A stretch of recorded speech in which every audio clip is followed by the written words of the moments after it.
Hello, friends. Welcome to Pod Maverick Group Therapy. My name is Kirk Henderson. I'm editor-in-chief over at MavsMoneyball.com.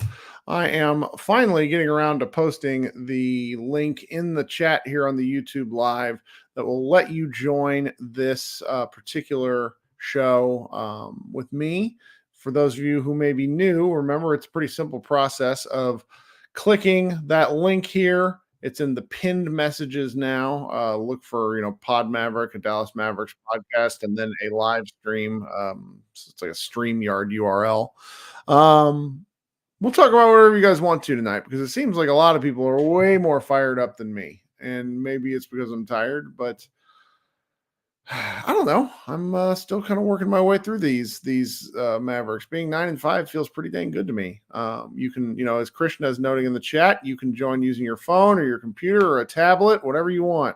I'm going to pull up Micah here first, who looks like he's out and about town, which makes me a little worried on his behalf, but that's just fine. He knows what he's doing. Micah, what's going on? What's going on, Kirk? Wow, I'm the first one here. Yep, I'm a professional. I know how to drive the lanes, just like apparently the Sacramento Kings.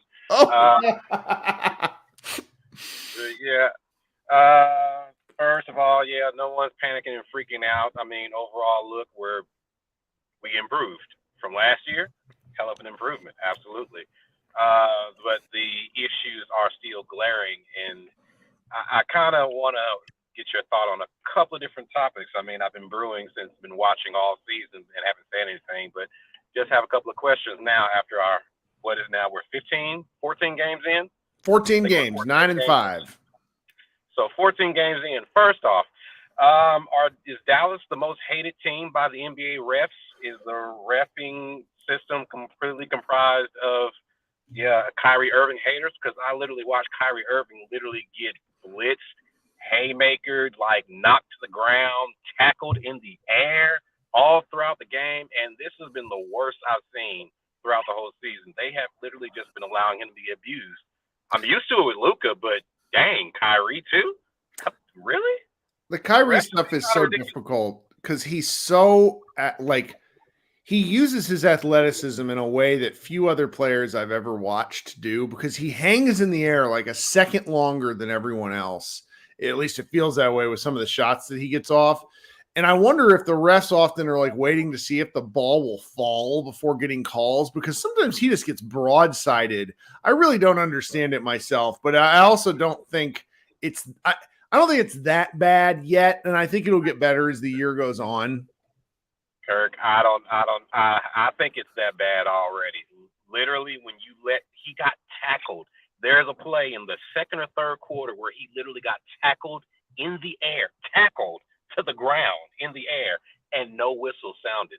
It's literally like the referees just don't like Dallas. I can't imagine why they wouldn't. I can't imagine why they wouldn't like Dallas. Luka just berates them in multiple languages throughout every game. I mean, because they treat him the same way. But I understand if you got against Luka, you got against Luka. At least treat the game like a professional. Sure, I've never really seen Kyrie get chatty with refs. I don't understand why he's not getting more calls. I do agree with that, at least on the Kyrie part. And he's a legitimate star for years and years, so it makes no sense the disrespect he's getting on the court. Other than that, I love Derek Lively, but Derek Lively isn't the answer right now. I love Derek Jones Jr. and I love Grant, but they're not the answer right now.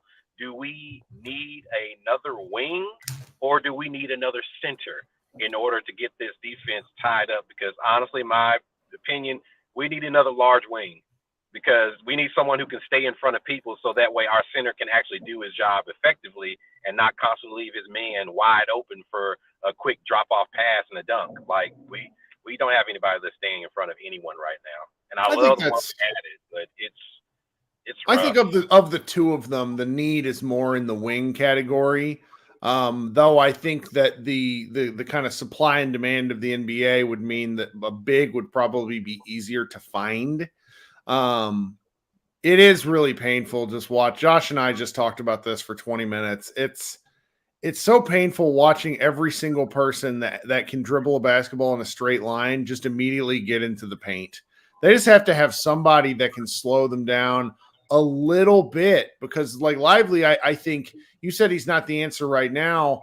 I think he is, and I think that the last 3 to 4 games he's looked worse than he is because he's kind of getting hung out to dry by his teammates, not being able to guard anyone. Yeah. And that's what I mean by he's not the answer. It's not that he's not a solution. He's just not the answer to. We can't just say, okay, Derek Lively, go out there. All right, our problems are fixed. He's not the answer. That's true.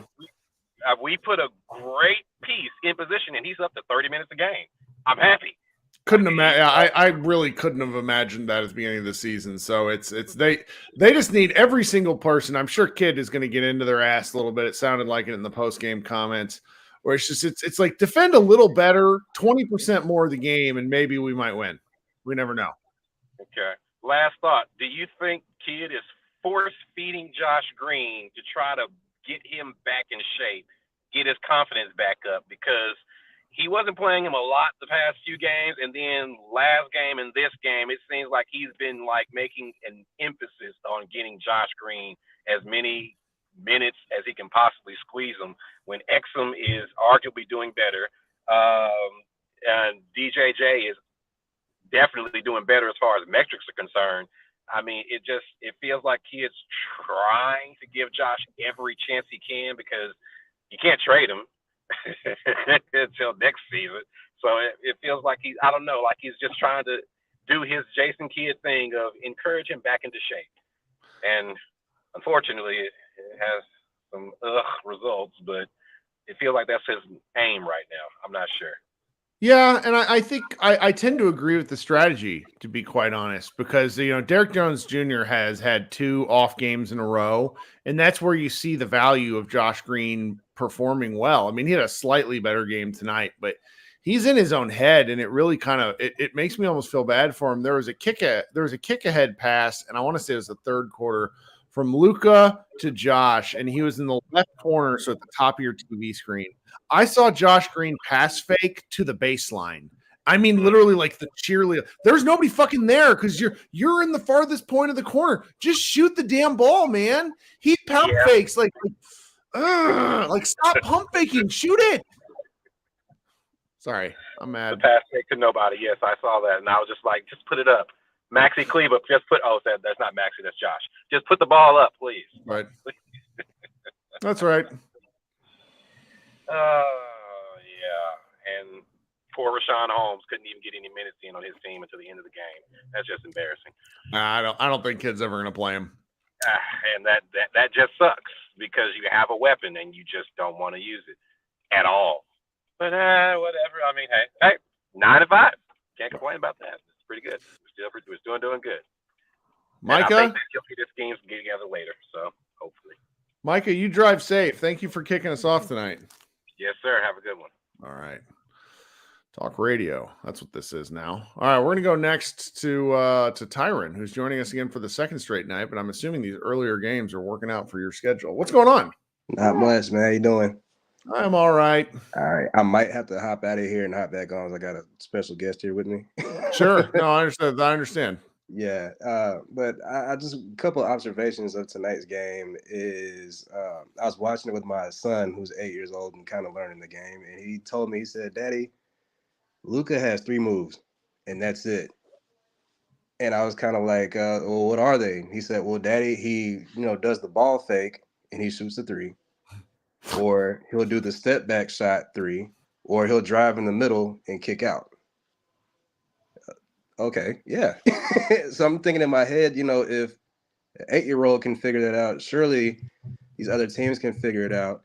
And he's been doing this now for so long. And don't get me wrong, this isn't me bashing Luka, but I mean, because he's damn good at what he does. It works. It worked. But when you got the rest of the guys in the team not contributing, it's not that hard to defend, obviously. And I feel like that's kind of what happened tonight, on top of, the Kings got out and ran. They were running tonight. Yep. Like there were certain sequences where it was like, watching a ping pong match. Like, the ball was just going back and forth across the court, and we got beat there too. And it just blew my mind that sorry. No, that's right. He speaks for us. Yeah. But it just blew my mind that like Jason Kidd never took the time to take a timeout and kind of regroup, slow the ball down or anything. They just kept running. It's not our game. You know what I mean? So I don't mind them when they're running, but one of the problems that they were running into was it was Josh Green and it was Derek Jones Jr. that were missing their attempts while running. Right. And it was like all of a sudden the game went from like 8 points to like 15. Yeah. And it was like, ooh. Yeah. I'm not really a stats guy, but I would love to see how many bunnies we missed tonight. A lot. I mean, that like the Luka part of it, Luka's shot was about 3 to 4 inches short on every attempt. And you could see like anytime you're front rimming like that, that's a painful way to go. Yeah. And he just didn't have it. And it's, everybody was pretty inefficient tonight. And it was like a death by 1,000 cuts game. Like Kyrie, I think, was the only one who shot pretty close to 50% on volume. Yeah. I think. It was a tough game. And let's be honest. I mean, I know we're fans first, but let's look at it from a human aspect too. They've had probably one of the most fucked up schedules I've seen, not competition wise, but travel wise, I've seen in a long time.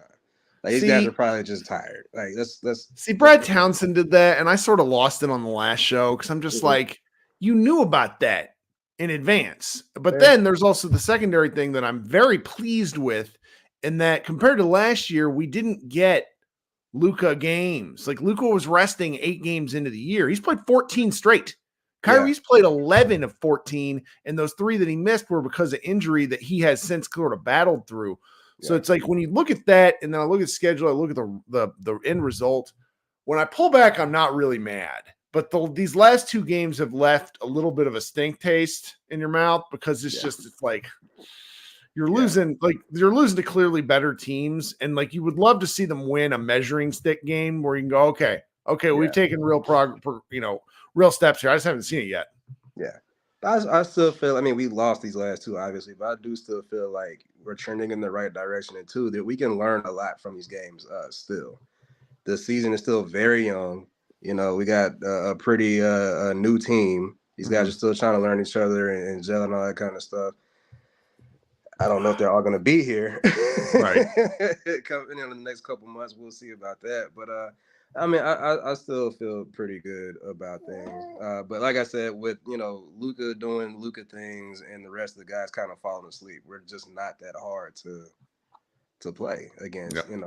I want Luka to, I know he's more than capable. I'm not saying this is his fault, but I would love to see Luka learn a few more tricks. I know he can, and I can't wait to see what that could be. Well, I mean, last night he shot a lot of mid-range shots that they gave to him, and they all went down. His post moves are pretty unbelievable when he gets down there. One thing I sort of hate that he does in the post is he spins middle because he thinks he's going to get that contact call when he's bumping like he's Dirk. He just doesn't get it. Nah. There are games where he'll get like 3 or 4 of them, but he doesn't have the same lean that Dirk does, nor is he 7 feet tall. So he's getting these bump shots. It's like tonight, those were the ones that were all going off the front. Where when he spins to the baseline and he's basically got the defender on his shoulder, he is a bully ball monster. Yeah, I love watching him in the post. I really do. But I do feel like he goes to the well with certain moves way too often. Like Jonathan Sharks, my friend at the Ringer who passed away last year, he referred to the step back 3 as the coward shot. And when Luka takes like 7 of them, I can't even though it goes down, I can't get out of my head. I don't agree with that take, but it's like it lives in my mind. And it's just when Luka gets somebody on his shoulder, like when he's gotten past them, I think a lot of times he slows up to try to get that contact. Yeah. And he's just so damn strong, like LeBron, he's not going to get the call. Nah, so it's like go all the way and go to the rim. Somebody asked me the other day if I thought he goes to the rim less. And I said, I think he's choosing to go to the rim less because he doesn't want to take the abuse there. Yeah. And can you blame him? if he's No, not I getting called? really can't. And that's Yeah. where I think, some of these things we're seeing, the kickouts that are all for the good. Like when the threes are falling, we don't care. We've just had a couple of games in a row where they aren't. Yeah. So. Yeah. I mean, like, I 100% agree with all that. I just, the step back three kills me sometimes. When it goes in, great. But like you said, when you start chunking like 7, 8 of them in a row, it's like, bro, please stop. Sure. For sure. Just stop. And just one last take. And again, I'm not bashing Luka. I just feel like we're only, touching the tip of the iceberg when it comes to his talents, and I just can't wait to see what else comes. Well, the offense has been a little ugly the last few games, and I wish they would dip more into the bag and use some things that they haven't shown a lot of. Like their last game, there was a Kyrie Luka pick and roll. We just haven't seen much of that, and I get why, because you don't have a ton of tape of it, but there's elements that I would like to see more of. Like Dwight Powell almost gave me a heart attack tonight playing he was often the screener for Luka with Lively out. He got the ball at the free throw line a few times and almost shit himself. And Powell's usually pretty good at decision-making off that line. He had like a free path to the basket at one time and drove in and stumbled out to a I think it was Derek Jones 3 that actually went down, but it was like, oh, I don't know. It's something else. Man, I have a question for you. Yes. Are you the kind of parent that can only hold their child in one arm and it feels? Because I can't hold my child on my right arm. I feel like I'm like, what is that? So as a result, my left arm, which I hold my child in all the time, I can't. I'm like getting nerve damage. Like I can't because I'm constantly like this. It's ridiculous. It's ridiculous. I've learned to use both arms, but I'm definitely more comfortable with my right. I just can't. It's driving me crazy. It's like when you're doing these feedings every 2 hours, every night I'm like, why is my shoulder hurt? Oh, my shoulder's hurt because I didn't move it for almost. Yeah. And you don't think they're that heavy, but when they're a brick in your arm for most of the day, it kind of wears off. Right. That's right. Well, thank you for joining for the second straight day. I appreciate your time. I got one more. Oh, sure. I'm sorry. I just want to point out the hilarity of JaVale McGee getting mixed up with Tim Hardaway Jr. in the first quarter. JaVale McGee kind of punked us tonight, and I don't like it. I was really mad at that. Hilarious to me. Oh yeah, that interaction was great because it's like he somehow had like a grill mouthpiece in too. Like there was a lot going on with JaVale. I love it. We need more punchiness to Mavs games. All right, man. Thanks for joining. All right, take care. All right, we're gonna go to Krishna next. Krishna, what's up, buddy? Kirk, how are you? I'm good. Yeah, I mean, I don't really know where to begin with this one. I'm kind of glad I haven't been super I don't want to say not invested. I am invested in the team, but I'm trying not to let obviously these games take over every single day. This was definitely a frustrating game, and I think I've been trying to look at what the team's numbers were in 21-22 because I feel like even in that season, the defense to start the year was pretty bad. I don't think it was this bad, but it was pretty bad. And I think this team has more personnel issues, but you and Josh have mentioned it, right? Like it's finally been the roster turnover this team has needed. Yeah. But roster turnover is going to come with issues. It was never going to be easy. This was stuff that should have happened in Luka's second year, but hasn't. And it's just been a delayed change. And for as much as, I agree, I think we all want to see, an OG, a Mikal Bridges, Pascal, Pat Williams, name whoever it is, a wing, a center, who it is. But I think even if you put one of those guys on this team, I don't think it doesn't solve all of our issues. I think it improves it, right? I think we get better, but I don't think it solves the issues. And then I think you kind of go back to the same thing you have, right? If you're trading a ton of players and a ton of picks for one guy, how do you improve the roster again from there? Right. I like the Mavericks depth has pissed me off for the past 2 games, but I by and large like the depth. I just want someone either to do better or in a specific mention of Dante Exum, a guy get more fucking minutes. Yeah, for sure. I think Exum should get more minutes. And I think especially some of it felt weird. The rotations at the beginning of the season felt good. And now they're just feeling really wonky. And it feels like he's kind of just putting lineups out there to put them out there instead of real thought and decide. Like it feels like a reversion to last season. The beginning of the fourth quarter was such a weird lineup. Like you had Dante, Kyrie, Derek Jones, and I think Dwight and someone. Maybe it was Grant out there, but I don't remember.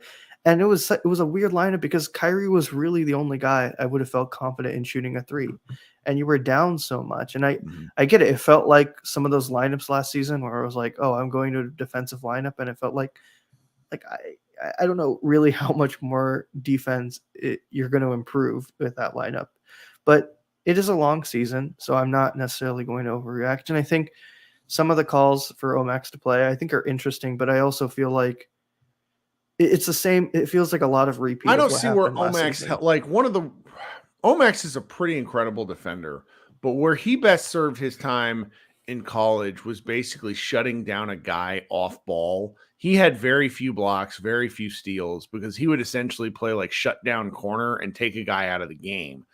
The Mavericks are getting crushed on their help. They're getting beat on single dribble stuff where a guy decides to put his head down. I don't necessarily think he would hurt that, but I don't think he's like the solution that's like waiting in the wings. No, maybe he is. I would like to see him try. But the point of attack defender was largely supposed to be Josh Green, based off of, coming in from the World Cup and looking really good, and just hadn't been it so far. Maybe I agree.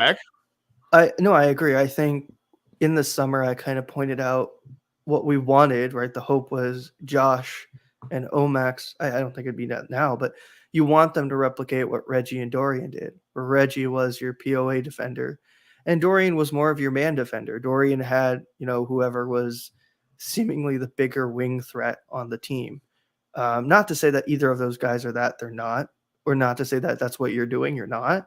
But that was more realistic of what it was expected, right? And I don't think it's that Omax couldn't do it, but I think he would be better utilized in that way, where he's like a man. Like if you're going to football, he's a man-to-man guy where he's not like a cornerback that stays on one side.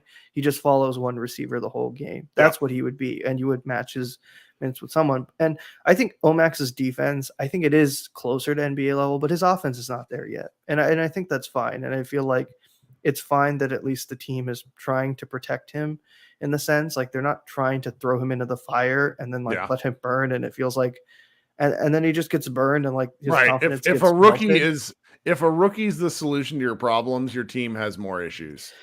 Yeah, and I think we all look at Lively, and so I think everyone feels like, oh man, Omax, like he must also be ready to go. And I don't blame people. Like Lively has been surprising, even by my standards, someone who was really high on Lively, who I thought he could contribute. But I think this just comes with having a really young team, a team that it's an incomplete roster, it's an incomplete team, and part of it is just improving the roster over time. And I'm with you in the sense I don't really want us to see us trade first round picks, because it feels like this team has always tried to take the quick fix solution, and it hasn't really worked for a long time. And I do want us to be a little bit patient, and I get it. I want to win a championship as bad as anybody. I mean, it was fun just to see one team in the Metroplex win a championship after 12 years. It'd be great to see another one do it, but I think it's always important that this team it needs to be patient in a way, right? And maybe an opportunity comes in a trade, right? But I feel like a lot of the trades I've seen, it feels like trading another team's okay pieces for our okay pieces. And I don't necessarily completely know if that's going to fix it. And it's also a very, very long season, Kirk. Like, I always think back 21-22. No way in the beginning of January anyone thought we were going to pull off the at all. I was calling for Jason Kidd's ass at 20 games. No way. And like, I think there is room for improvement. I do think that it's still positive that the offense is still working, right? It's so weird to me that in the offseason people questioned Kyrie and Luka's fit. I'm glad that's basically been silenced. Like I should not hear any more thoughts about, agree. Kyrie and Luka, like, do they fit like that? I felt like that was ridiculous even in the offseason. That's completely ridiculous now. And I think for me, the thing I have been thinking about is I look at like someone like the Denver Nuggets, and I need to always put this in perspective. Like no championship team is built like another team. Like it was so funny to me after the Warriors, 1-15, everyone was like, oh, you need to do it like the Warriors. You need to draft. It's like, no team ever replicates another team's success, how they get to that championship, but you can take pieces of what they do. And part of what I took from like the Nuggets is it took them quite a while. Like you think about it, they made the conference finals in the bubble, and then they didn't even make it out of the first round the next 2 years. Like, but part of that team getting success was being patient with players they drafted, but then also just finding the right opportunities. Like Aaron Gordon, when the Nuggets traded for him, was a good player, but he was seemingly a bad player because he was the number one option on a bad team. And so part of it is, I know everyone wants to go for all these really like the one piece I really see a lot is Patrick Williams and then obviously OG. And people haven't actually watched Patrick Williams play if they want to trade for Patrick Williams is my take. And to me, it feels like sorry. To me, it feels more like us hoping rather than having a real belief that these are things that can improve your team.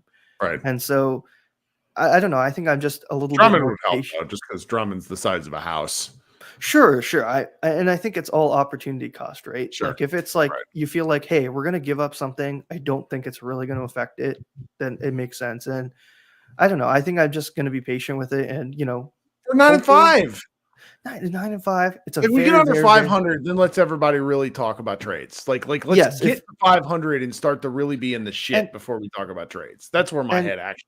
And the thing is, like, I can't think of a team that makes in-season trades and then those trades significantly change that team in that season. I think they make an impact. Don't get me wrong. I don't think they don't change anything. But the idea that we're going to trade for someone and then our defense is going to go from 25th to 15th instantaneously for trading for someone, I don't think that's going to happen. I think trades usually it takes like in that season some time and then the next season to improve. So, I'm not in any rush. It'll be exciting. We'll see how Wednesday goes. It's weird. The scheduling is just weird, but there's no complaints. Like it is what it is. Every team has a stretch where it just feels like this is terrible scheduling. You put it aside. You have to play. Like if you're playing these games, you have to play them. Like that's it. Like there's no excuses at that point, but really just take it as it goes and we'll see. I mean, maybe we're completely different on Wednesday. So you know what? Just take it as it goes. That's right. Awesome. All right, man. Kirk. Thanks. Take care. Oh yeah. Thanks for hanging out. If anybody wouldn't mind hitting the like button on the stream, would very much appreciate that.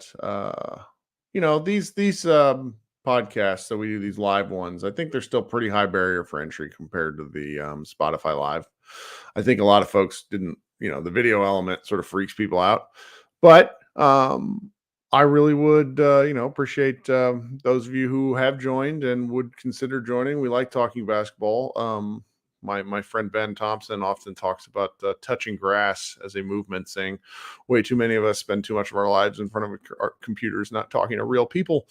And that's what this will aim to break. If you also wouldn't mind hitting the subscribe button, leaving a review, leaving a comment on this, not necessarily in the comments during the live show, but after the fact on the video, going back and just leaving a quick comment really helps me. Okay, coming up next, I'm going to bring up Micah. Micah, who one of my friends sent me a screenshot of you of you and me talking last night, and it was you only had the top half of your head, and it was like how my dad uses FaceTime, where I'm like, Dad, pull it away. Anyway, how you doing? Oh, good, Kirk. Yeah, like I just got a Pixel 8, so I need to find earbuds that work with it. I've tried to use my earbuds and we're not getting any echo, so we're doing okay. I know it sends you that warning with the Android where it's like, your user's on an Android, there might be an echo. I would punt you if that was the case. This works. This is working well. All right. We're just we're dealing with the same issues. I would tend to disagree. It's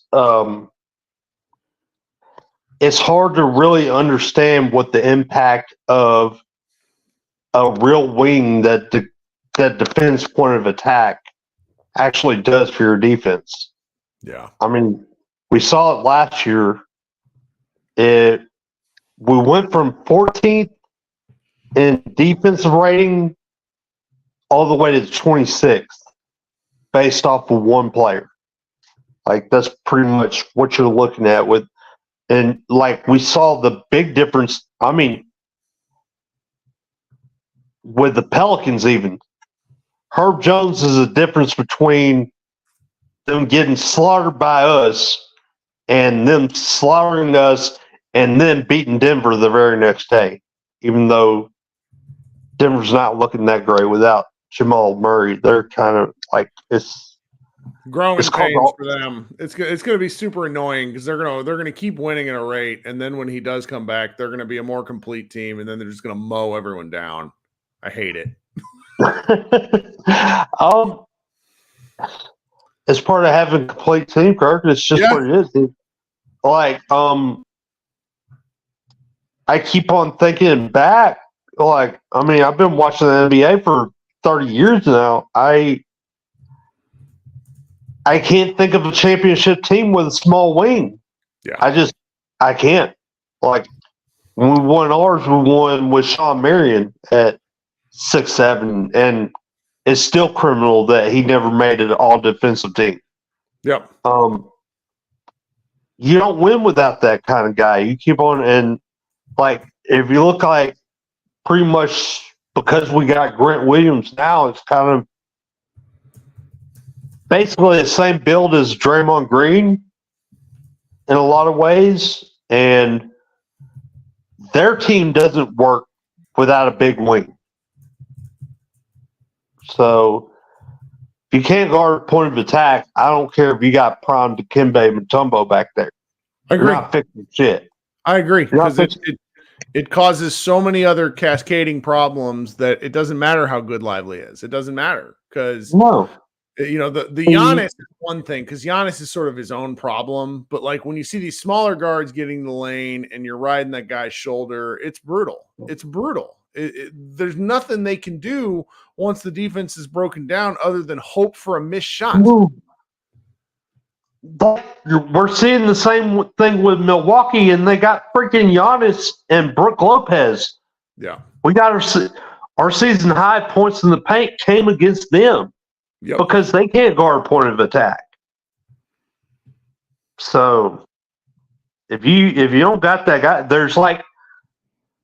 there's pretty much like 2 or 3 guys in the league that you can get away with that having a smaller player, and they're just like your premium like point of attack guards like Drew Holiday, Alex Caruso, probably like Derek White even. So if you don't have that guy, you better have somebody that's 6'8", or you're just with a wingspan, and you're just going to get cooked. And I think that's our biggest issue is both of our small forwards are bench players.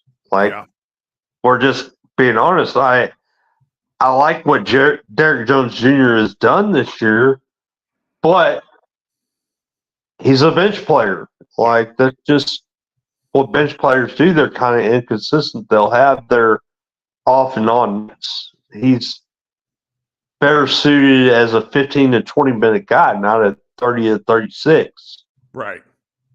And same with Josh. And you can't really put a coherent starting lineup together that way.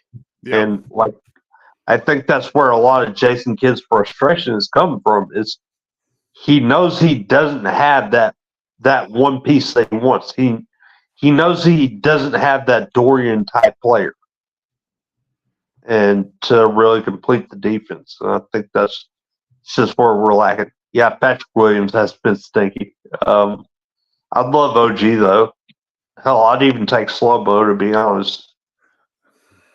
I kind of think this is who we got, and I think it's just going to be one of these years where we're frustrated and they try to do something else to fix it in the offseason. I mean, right. I think they'll win enough games to where this will be consistently frustrating, but we're kind of on pace to win 50 right now. If they win 50 games, all of us would be super psyched. For me, that's kind of what I'm looking at. Like, I'm not trying to switch up from what I said at the beginning of the season, right? Like, if I didn't think they were a contender before the season started, what am I getting mad about? That they don't look like one. Like, you you don't go from a team that missed the play-in to a championship team in one offseason. That's not realistic at all. Right. Right. Well, appreciate you hanging out with us. Yeah, anytime, Kirk. All right, we'll talk soon. Coming up next is my guy Brandon, and then we're going to go to Brian, and then we'll close it out a little, relatively quick tonight. All right, Brandon, what's up? What's going on, Kirk? Nice early-ish evening, at least. So I'm glad about that. Yeah, it was a good sports day, some good games, and some good basketball games too. So can't complain.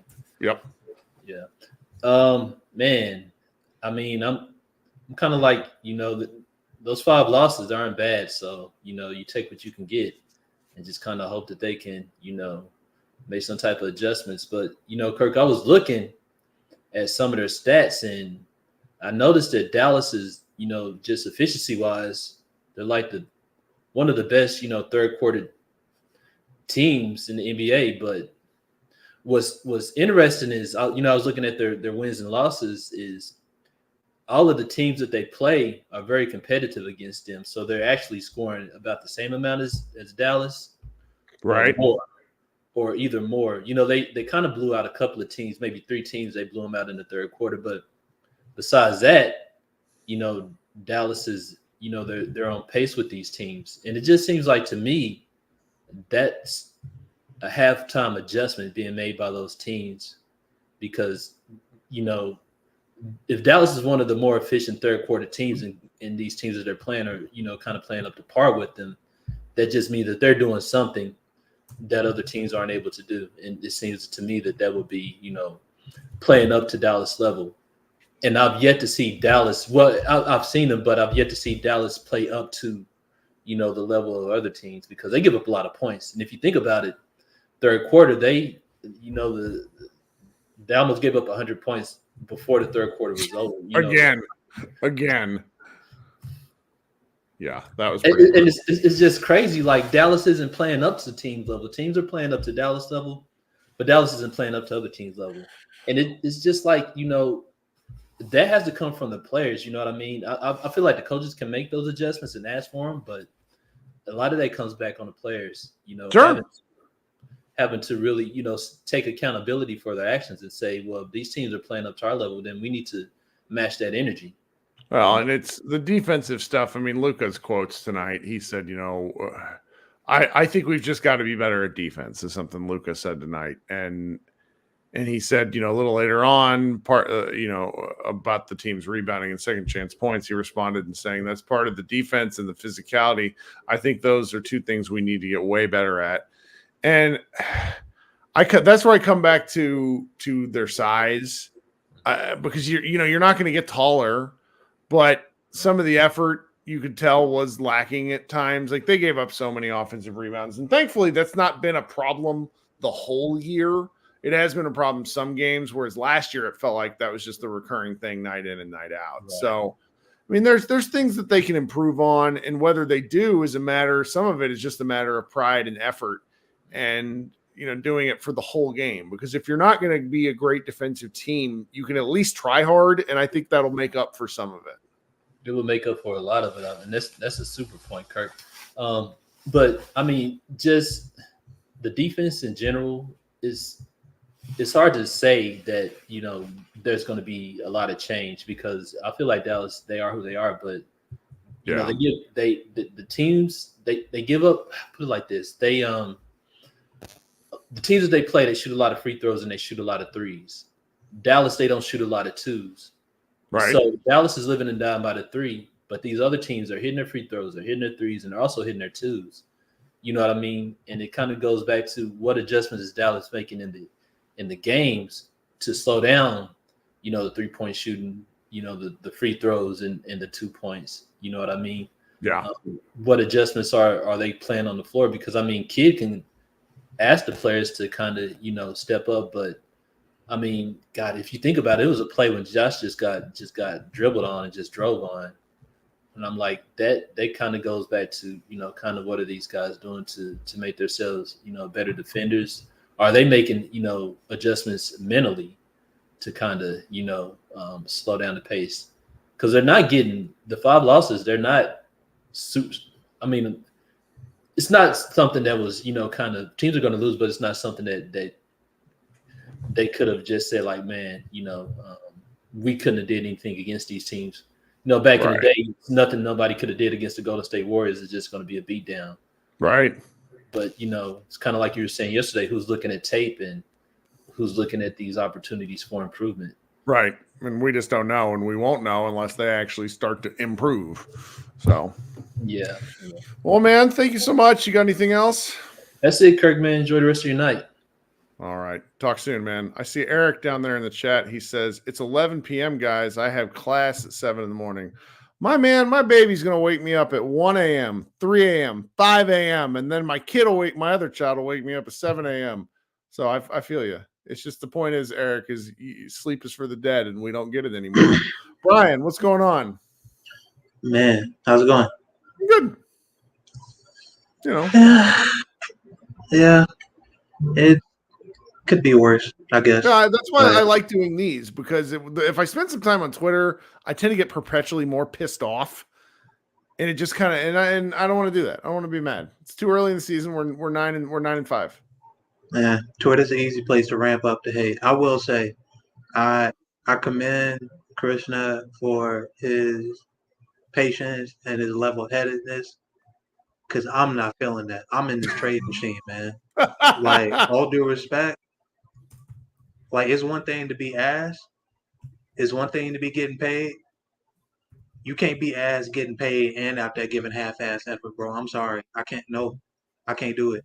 So you think Green's effort's pretty bad, huh? No, it's not even like Josh. I feel like Josh's effort level tonight. I thought he played a better game. Was fine. He played a better game. He hit his shots, but defensively, which is because I was watching the game with some of my friends. It was the first time they'd ever watched a Mavericks game with me, and they were like, "Hey, Josh Green hit a shot. That's good, right?" I said, "Yeah, that's cool. Go back on the other side and let me see you navigate some screens and stay in front of the ball handler. If he can do that, I don't care if he shoots 25% from 3. Right. And early on, look good, and then, and I don't even put that on him. The entire team in the second half, we just gave up on perimeter rotations. It was really, really, really, really bad. It was really bad. Like, Lively got to the point where he looked discouraged. Dudes were running right by him in the paint, because anytime he tried to contest a shot, he either got called for a foul or they just made the bucket anyway. So yes. And there were so many dudes, they were funneling dudes down to him, and it was apparent by the look on his face that was not the plan. Like, yo, y'all are supposed to be able to hold your men in front of you for at least 2 seconds. Like, give me a bit of breathing room to prepare to contest the shot before they get down to the paint. And dudes just walked into the lane, and then it opened up that stupid thing that the Mavs have done for 2 years now that I hate, which is we get killed so much inside that every time somebody drives, we peel in a man from the corner and we start giving up wide open corner threes for an entire quarter.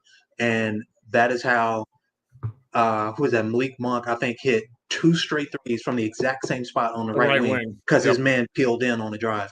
And I was like, and that was right after De'Aaron Fox walked butt naked into 3 straight above the break threes. And that's where I started looking at Josh like, all right, man, your ass is out of here. So well, and I was in that trade machine. Were you listening to the Mavs announcers tonight? I barely. So part of my problem with listening to the home team announcers, and this goes for just about every team, is you don't get a lot of harsh criticism. And they kept talking about how, well, the Mavs are playing good defense for 20 seconds only to give up a late shot. And it's just like, no, I hate that shit. No, they really weren't. They really weren't they were playing not. good defense. No. They were scrambling like mad, but the Kings just kept working the ball around. That was it wasn't good defense. It was the Kings just waiting for their chance to get a good shot. It wasn't late shot making. It was good shot making. When you see the dude that contest the shot had to run from the other corner all the way across the court to contest the shot, that's not good defense. That means somebody fucked up. Yep. And that was happening all night, especially in the second half. I was really, really annoyed. And yeah, man, I had somebody in one of the group DMs I'm in, I proposed a trade. I think it was right after Josh had gotten his extension. It was like Josh, Maxey, some seconds for PJ Washington and James Booknight, that salary or whatever. Yep. Just because I was like, we need guys, we need a big wing. I think PJ's good. Let's fuck it. Let's see what happens. And one of the homies was like, nah, Josh is young. Josh is good. We don't want to give up on him too early. When I talk to all my friends who are fans of other teams, they say, Right, 'cause he's still young. Josh He is still is young.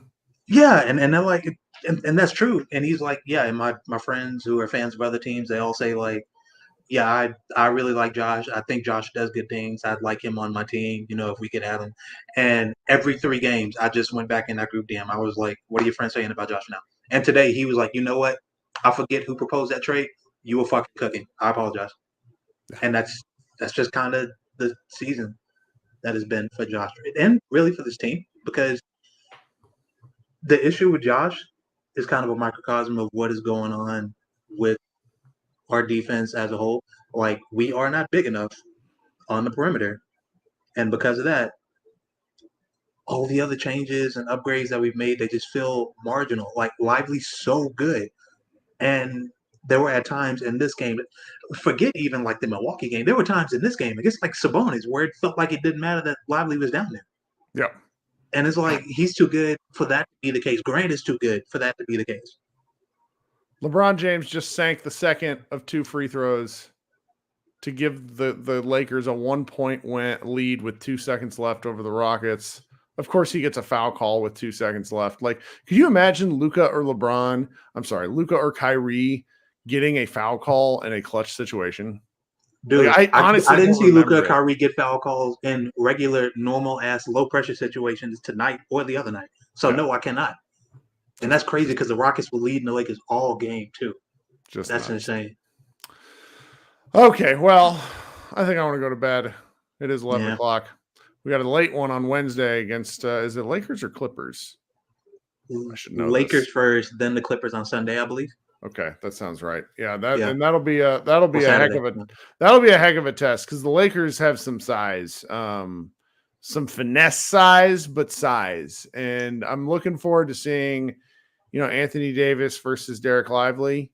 I think that could be some fun. They'll probably put Grant Williams on Anthony Davis, but Davis has been cooking this year, and I think you need size on him. But that'll be a fun game. It'll be fun, but I'll tell you what, I can't have the JaVale McGee and the Christian Wood revenge games back to back. We got to win this game against the Lakers, man. Because I can't, for my mental health, I can't deal with that, bro. That's I cannot. I that's a good point. Brian, thanks so much for hanging out. We'll talk soon. Thanks for having me, dude. Peace. Have a good night. All right. This has been fun. As always, if you could leave a review, write another comment once this thing is over here on YouTube. Head on over to YouTube and subscribe. That would be great. Also, head on over to Mavs Moneyball. Not sure what we're going to be doing this week. Kind of a weird week game-wise. Just a game. Looks like very few games just due to Thanksgiving and that sort of thing. So we'll see. All right. It's been Kirk Henderson of Pod Mavericks, and this has been Group Therapy. Thanks so much for hanging out after a frustrating loss. We'll talk soon. Go Mavs.